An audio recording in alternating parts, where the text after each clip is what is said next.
Ábrese o lume. Temos un turno de preguntas para non estendernos demais, porque senón faise tarde e logo a xente marcha, e os que veñen despois tamén teñen moito que presentar. Preguntas. Intervencións. Sí? Empezamos por alá polo fondo. Ti tamén queres falar?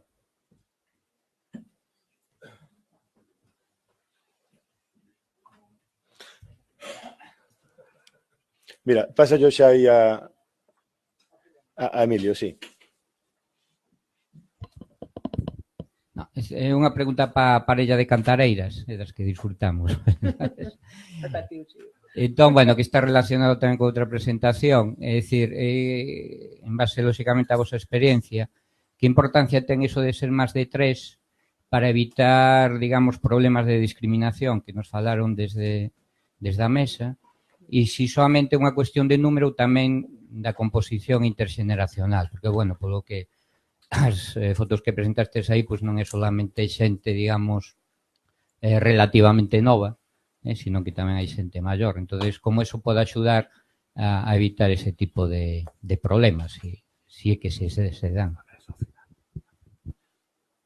Pasa ya o seguinte. Así xuntamos varias e logo xa van a resposta.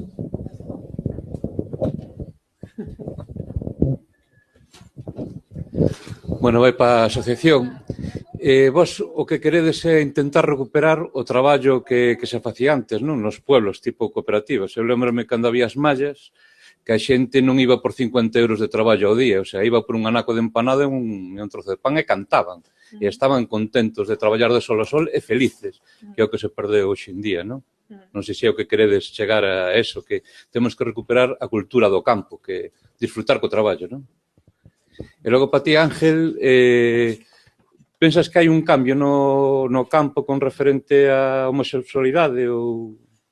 Porque eu, de feito, na zona de Monterroso, vivo ali, despois do Festival Agrogay, que estuven ali, e, por certo, enhoraboa, notei un cambio. Un paisano, por exemplo, que era solteiro de 60 anos, fixo unha reflexión e dixo: mira que ben, esta xente que vive feliz, e eu levo facendo amor comigo mesmo toda a vida. O sea que eu vexo que sí, que está habendo un cambio, non? Que máis era, Fran? Por aí, non? Moi rápido, non era para os 4, porque despois do cocido estábamos todos, buah, que mal rollo falar despois da comida, e foi encantador, grazas. A pregunta é para da nova escola galega, e como dixen antes, aquí en Lalín hai unha escola unitaria que, bueno, ao estilo da vosa, que hoxe, por exemplo, fixeron un agosto, foron os gaiteiros ali a tocar, apañaron castañas, e sei que isto é bastante viable na escola infantil, non? Porque tedes esa posibilidade de facer. Ves se é posible na primaria poder seguir incidindo deste xeito, porque é algo que me toca como pai e do que estou preocupado. No, espera. Completamos unha máis. Espera que estamos ali xa. Alguén máis quere falar?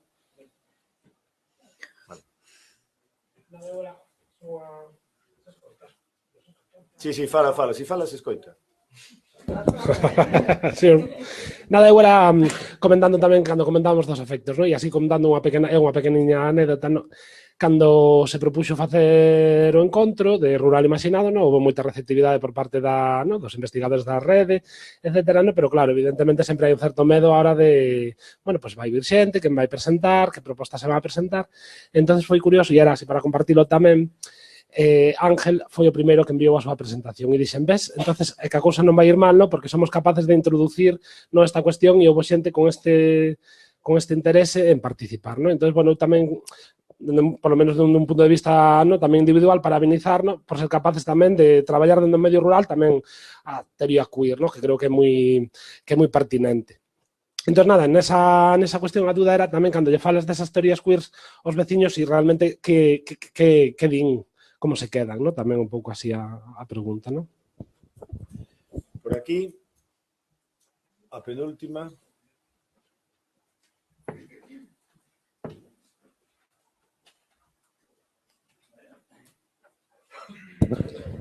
Opino exactamente igual que o meu compañeiro. Gracias por estas ponencias.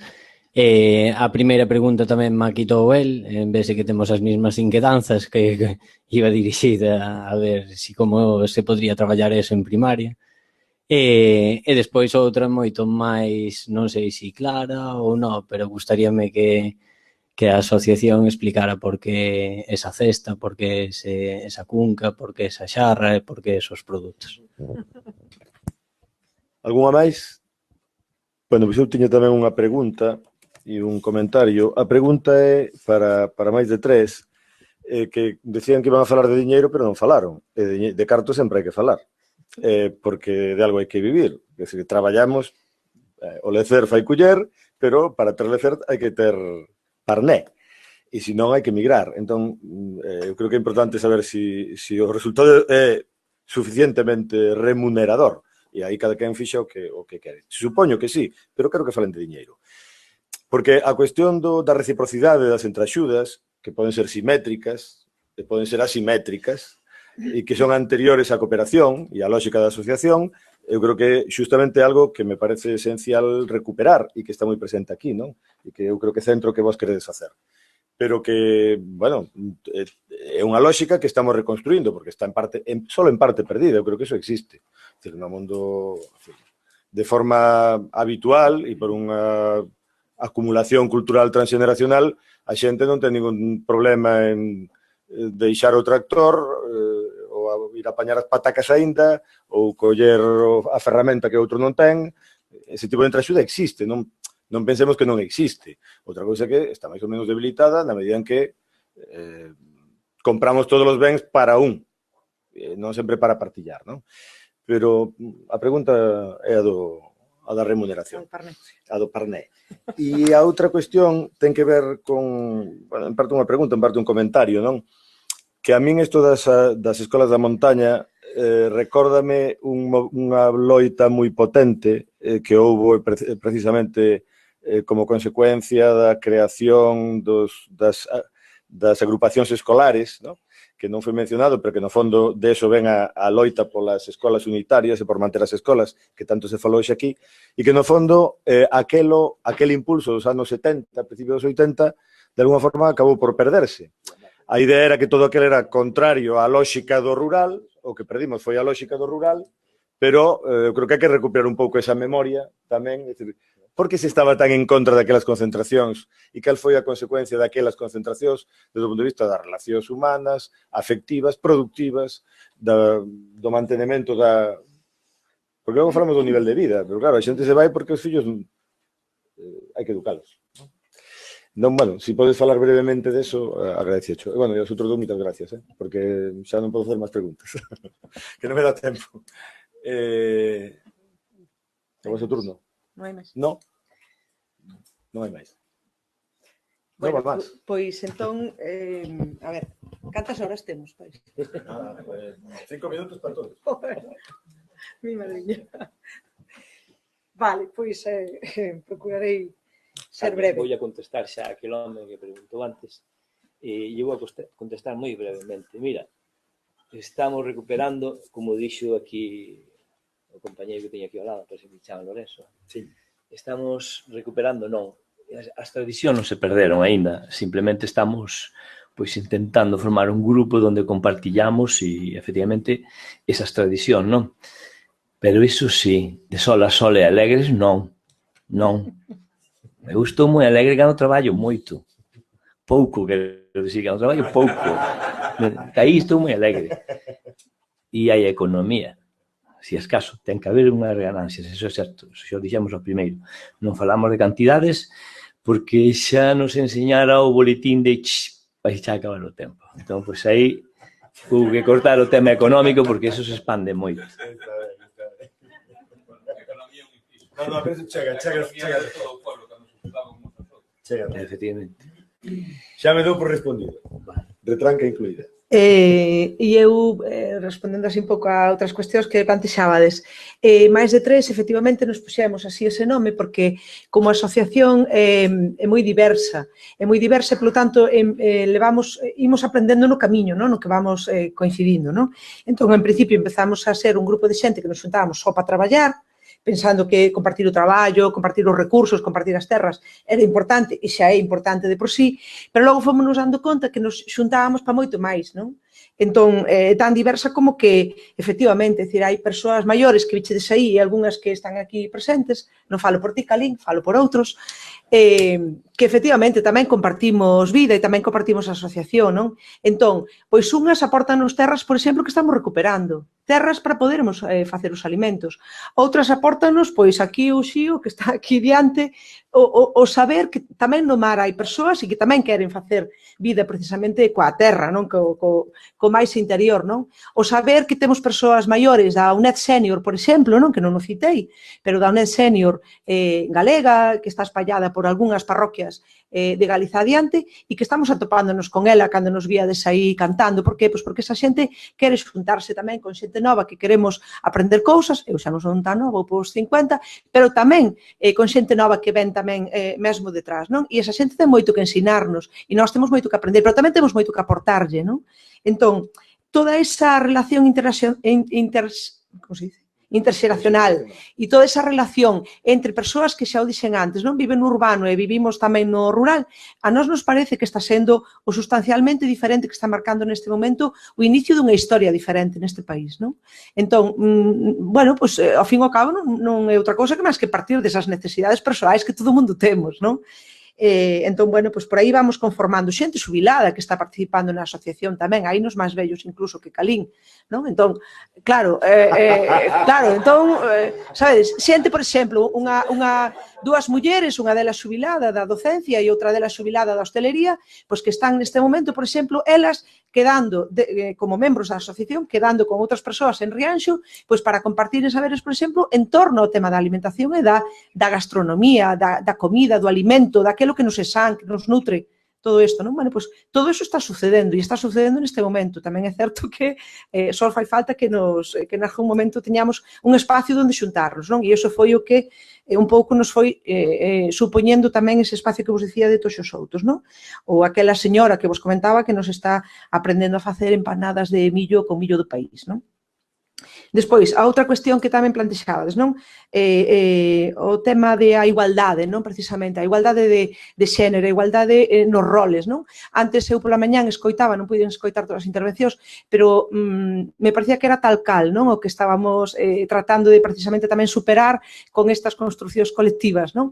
Que é o que, bueno, pois eso, é dicir, se hai un compañeiro de nós que coida os meniños ou se hai un compañeiro de nós que coida de todos e todas as demais porque nos fai a comida, son exemplos moi pequenos, se credes, non?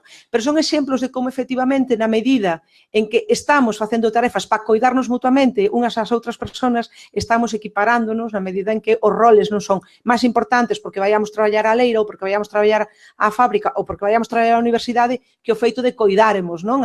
Aos nosos conxéneres porque creemos nesa aposta, non? Porque creemos que iso é importante, non? Entón, por aí, polo menos, é por onde facendo o no día a día onde pensamos que tamén se demostra ese camiño, non? E se intenta, polo menos, non? Despois, o do traballo que comentabas tú. Claro que o traballo colectivo tamén o que recuperamos, pero porque cuestións tan básicas como recuperaremos, ás veces, esa alegría de traballarmos xuntos, a pesar de teremos que traballar, que non nos queda outra, vale, para ganar ese pouco diñeiro que temos que tamén ter, que non nos queda outra, non? Pero tamén é compartir, por exemplo, pois o que hoxe lle chaman servizos, non? Que parece que todo está en mans das administracións e desde o rural sabemos moi ben e non o perdimos aínda, non? Aquelo de compartir tamén precisamente, pois eso, os cuidados, as comidas, o traballo, os recursos que temos, non? As terras que temos, a xente que nos deixa terras ou que nos deixa hortas enteiras para que apañemos, para que transformemos e para que sigamos alimentando e producindo, por exemplo, alimentos, non? Entón, todo eso son recursos humanos, infraestructuras, terras, axuda mutua e alegría tamén. Vale, e aí acabamos no diñeiro. Acabamos no diñeiro porque xa vos dicía o Xío, non? Esta mostra que está aquí, e así acabo contestando ya a pregunta de Lucas, esta mostra que está aquí, unha é para centrar a vosa atención e para que de principio dixeros, oi, a ver que nos veñen contar estes que traen hasta cousas de decoración. Claro, non son cousas de decoración, son cousas postas aquí a posta, vale, desde o viño hasta os alimentos de todo tipo, hasta as conservas, hasta os cereais, hasta as cabazas, as plantas medicinais que nos curan ou que nos poden axudar a manter, non, pois unha saúde, pois todo isto está aquí aposta precisamente porque de todo isto tamén é do que estamos a falar, non só da alegría, pero todo isto se pode facer na medida en que o facemos comunitariamente e de xeito tamén alegre, non? Por iso tamén apostamos pola alegría como virtude revolucionaria.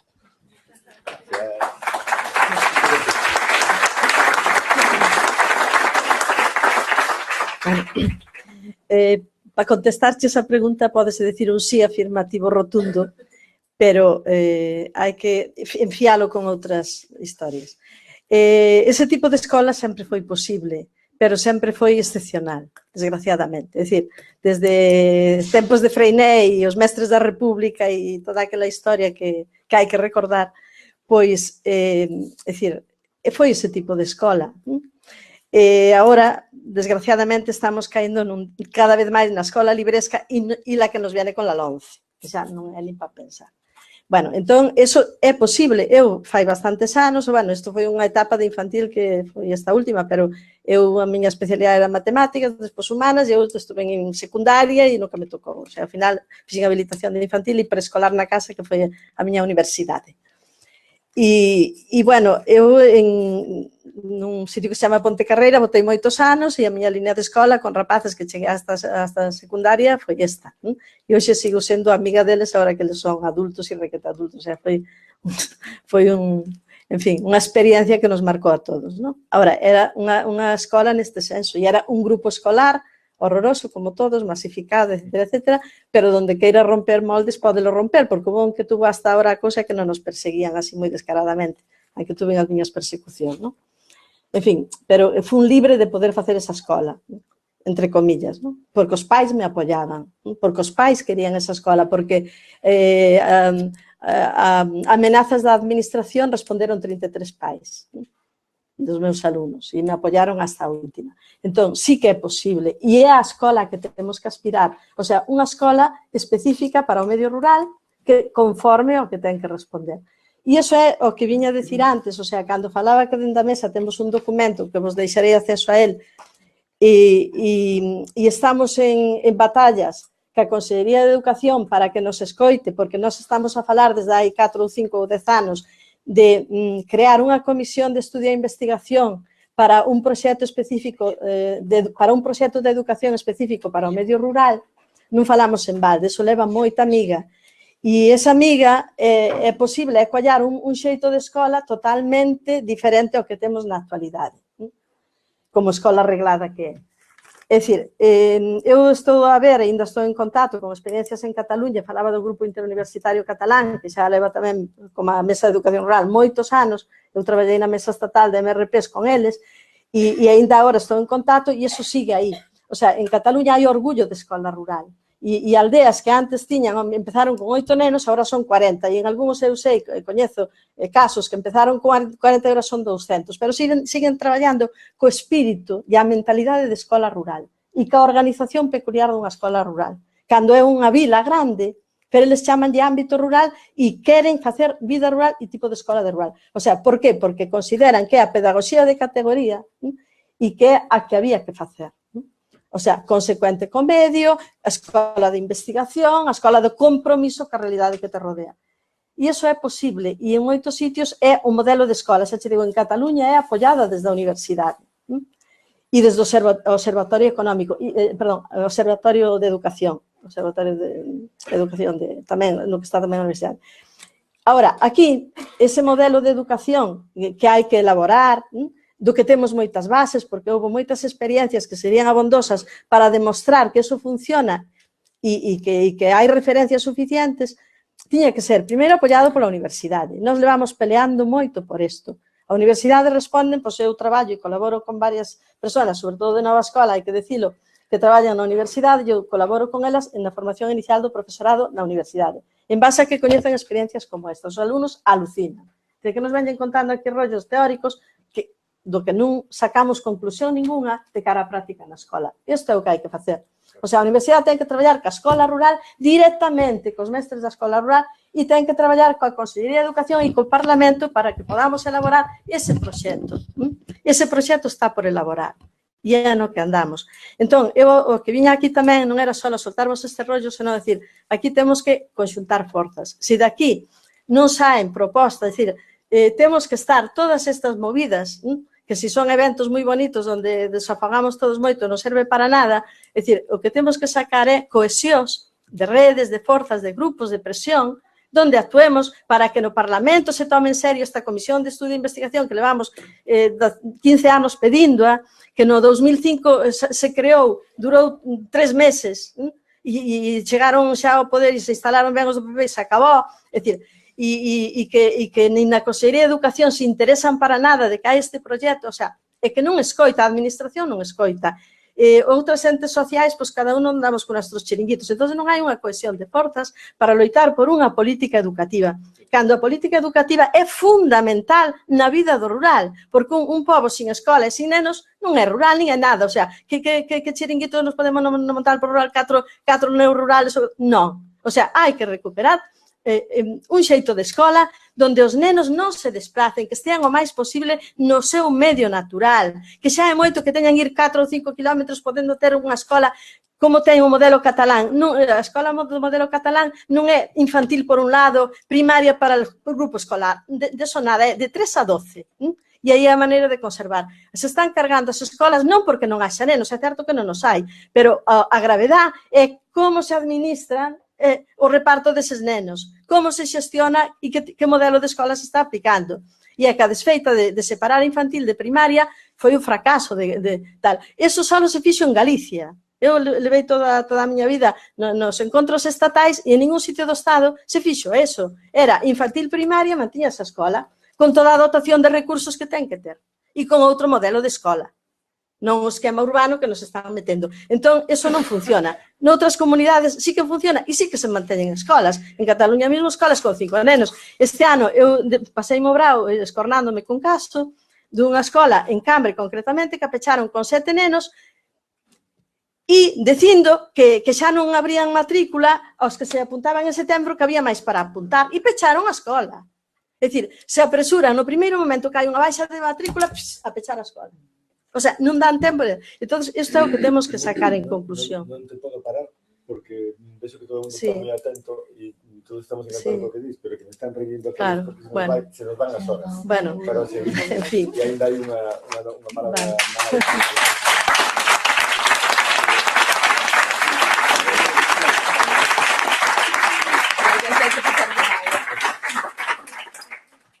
Había unha pregunta para ti. Sí, bueno, en relación ao de Monterroso, ya práctica que foi a boa experiencia, que eu penso que foi o Festival Agrogay. Eu penso que realmente, vamos a ver, eu creo que o camiño é lento porque imos moi despacio, non? Pero tamén imos ir moi leixos, é dicir, creo que hai moitos enemigos. Prende. Vale.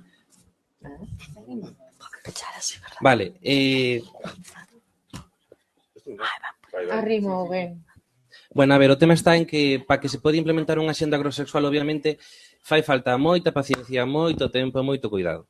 Entonces, se partimos da óptica de que a aldea non é un museo, sino que é un organismo vivo, habrá que botarlle horas, non? E tamén eso vai en relación ás activistas LGTB.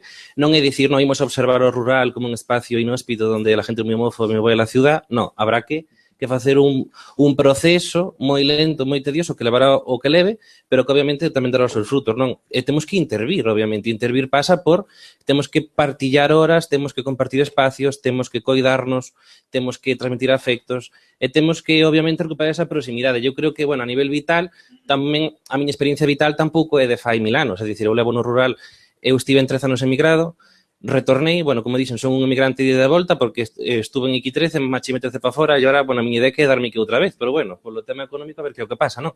Pero sí que é certo que nestes meses que levo no rural, por exemplo, vimos en Monterroso, non? Que a mínima que se sale o debate ou que se saca o tema, a aldea realmente ou as vilas están abertas a ver, a captar, a entender e a asumir. É dicir, que non son tan inhóspitas para falar de sexualidade ou para falar de nada, vale? E de feito, realmente, a xente maior é moi curioso, non? Porque sí que realmente nas nosas aldeas, por exemplo, no meu caso, sí que vas vendo que a xente maior, cando sacas o tema, diceche, bueno, por nos fiadeiros, se veche uns que iban ali a palleira. Entón, que sacanche cousas que están moi ben, porque eles tamén falan de sexualidade, verbalizan o tema, rínse, hai memoria, hai saberes, recuperas un patrimonio material. se fala de referentes, non?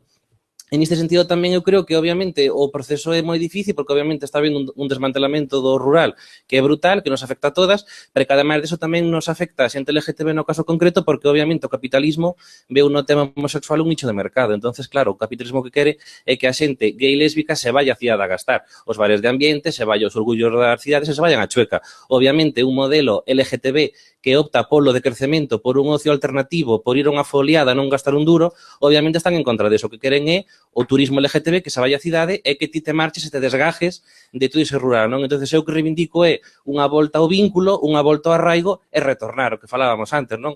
Retorno, rehabilitación e dignificación. En ese proceso creo que nos encontraremos todas, non?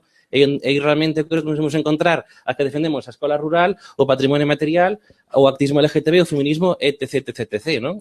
Que sería un pouquiño o pensar que a aldea ten futuro e que a aldea é diversa. E hai moita aldea para diante, non? Gracias.